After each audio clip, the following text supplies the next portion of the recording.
Assalamualaikum warahmatullahi wabarakatuh. Nama saya Muhammad Kurniawan, NPM 710-213-049. Di sini saya akan menjelaskan materi tentang MSDM, tentang keselamatan dan kesehatan kerja. Apa yang dimaksud dengan keselamatan? Kata keselamatan itu berasal dari bahasa Inggris, yaitu safety, yang selalu dikaitkan atau dihubungkan dengan terbebasnya atau selamat dari sebuah kecelakaan. Dari kata keselamatan itu sendiri berarti bebas dari kecelakaan.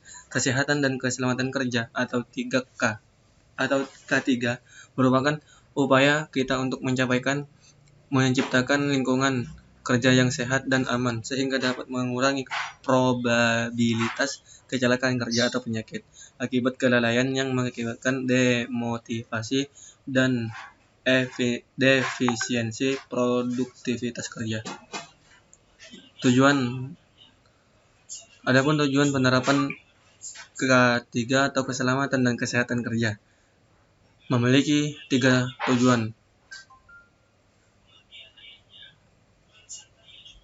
Dalam pelaksanaannya berdasarkan Undang-Undang Nomor 1 Tahun 1970 tentang keselamatan kerja. 3 tujuan utama penerapan keselamatan dan kesehatan kerja berdasarkan Undang-Undang Nomor 1 Tahun 1970 tersebut antara lain: yang pertama, melindungi dan menjamin keselamatan setiap tenaga kerja dan orang lain di tempat kerja, menjamin setiap sumber produksi dan dapat digunakan secara aman dan efisien, dan terakhir meningkatkan kesejahteraan dan produktivitas nasional.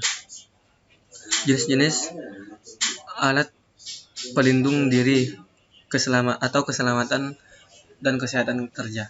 Yang pertama, helm pengaman. Helm pengaman atau topi pelindung berguna untuk melindungi bagian kepala pekerja dari berbagai paparan bahaya seperti contoh kejatuhan benda maupun paparan aliran listrik. Ketika menggunakan peralatan K31 ini disarankan sesuai dengan lingkaran kepala pekerja agar nyaman ketika digunakan dan efektif melindungi. Yang kedua, kacamata pengaman atau safety glass. Alat keselamatan dan kesehatan kerja yang satu ini digunakan untuk melindungi bagian mata dari bahaya kemungkinan jatuhnya benda tajam, debu, partikel kecil, percikan bahan kimia, dan mengurangi sinar yang menyilaukan. Kacamata pengaman ini memiliki 2 jenis yang berbeda, yakni safety spectacles dan safety goggles. Yang ketiga, masker. Peralatan K3 yang selanjutnya yang wajib digunakan guna menjadi alat pelindung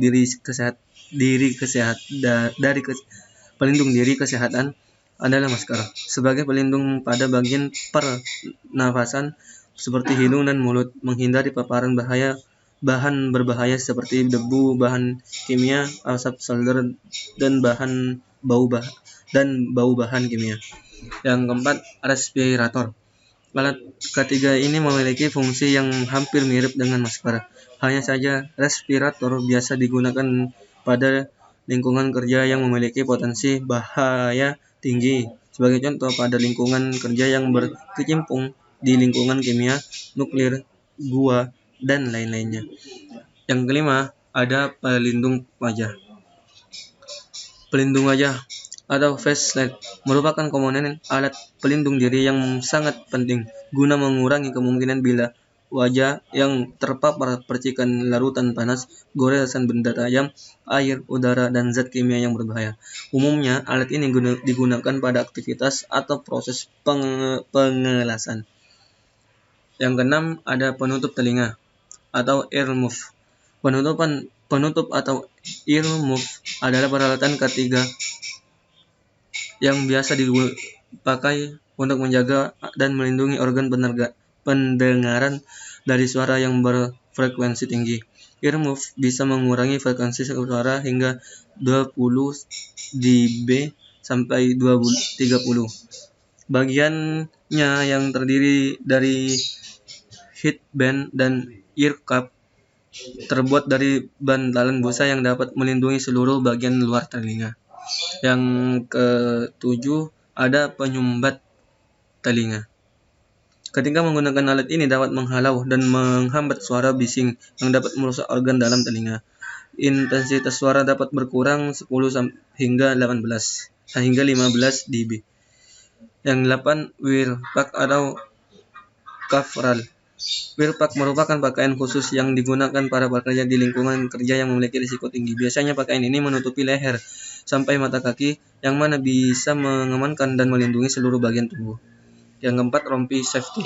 Rompi safety merupakan peralatan yang komponennya merupakan alat pelindung diri kesehatan bagi pekerja yang biasanya bertugas pada malam hari atau ketika di lokasi bekerjanya tidak memadai dalam hal penerangan. Rompi yang baik biasanya berbahan polyester dan pastinya mampu memantulkan cahaya. 10. Sepatu pelindung atau safety shoes. Safety shoes atau sepatu pelindung adalah perlengkapan yang berguna melindungi bagian kaki dari sebuah bahaya benda tajam, kejatuhan benda, larutan kimia, bahkan aliran listrik. 11. Sepatu karet atau boots. Ketika bekerja di tempat konstruksi dan tidak menggunakan sepatu yang sesuai, maka bagian kaki dapat terluka dengan mudah akibat dari benda tajam yang ada di tanah. Oleh sebab itu, menggunakan sepatu boots dapat melindungi bagian kaki Anda dari bahaya tusukan benda yang tajam, bahan-bahan kimia yang berbahaya, cairan panas, dan lainnya. 12. Sarung tangan. Peralatan ketiga ini berfungsi melindungi tangan agar tidak melakukan kontak langsung dengan bahan kimia dan terluka akibat bersentuhan dengan benda tajam. Terdapat 4 jenis sarung tangan yang biasa digunakan dalam bekerja. Untuk cotton glove dan leather glove berguna melindungi tangan dari sayatan, tergores, dan luka ringan. Rubber glove atau sarung tangan karet berguna untuk melindungi tangan supaya tidak melakukan kontak langsung dengan bahan kimia. Dan yang terakhir ada electrical glove, yang mana berfungsi melindungi tangan dari arus listrik yang memiliki tegangan rendah hingga tinggi. Raincoat. Yang 13, raincoat. Jas hujan berfungsi untuk melindungi dan menjaga diri dari suatu percikan air ketika pekerja harus berada di bawah hujan ataupun harus mencuci peralatan dengan kapasitas air yang besar. 14. Pelampung. Peralatan ketiga ini merupakan alat pengaman diri apabila terjatuh ke dalam air tidak langsung tenggelam.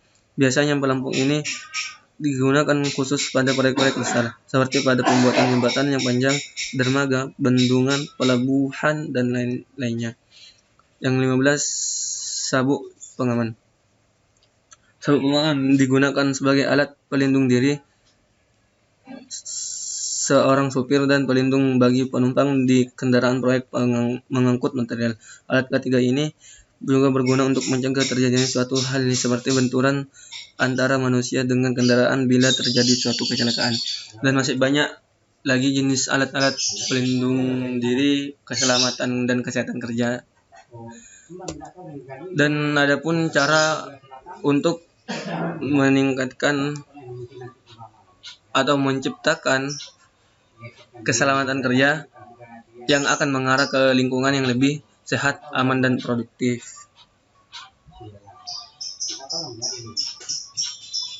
Yang pertama ada staff training.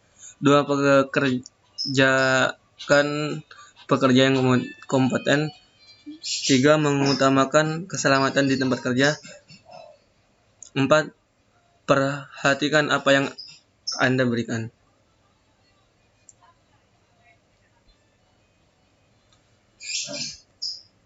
Pasang rambu, dan selanjutnya memberikan perlengkapan keselamatan yang mereka butuhkan. Terus mencari cara untuk dikembangkan, usahakan selalu bersih, lakukan maintenance pada semua mesin dan peralatan, dan yang terakhir memberi reward yang aman. Dan adapun 5 kriteria lingkungan kerja yang baik dan sehat ya. Yang pertama, manajemen yang baik. 2. Dukungan antar rekan kerja. 3. Bersih dan nyaman. 4. Memiliki akses air bersih. 5. Adanya personal space. Mungkin itu saja yang dapat saya sampaikan, kurang lebihnya mohon maaf. Assalamualaikum warahmatullahi wabarakatuh.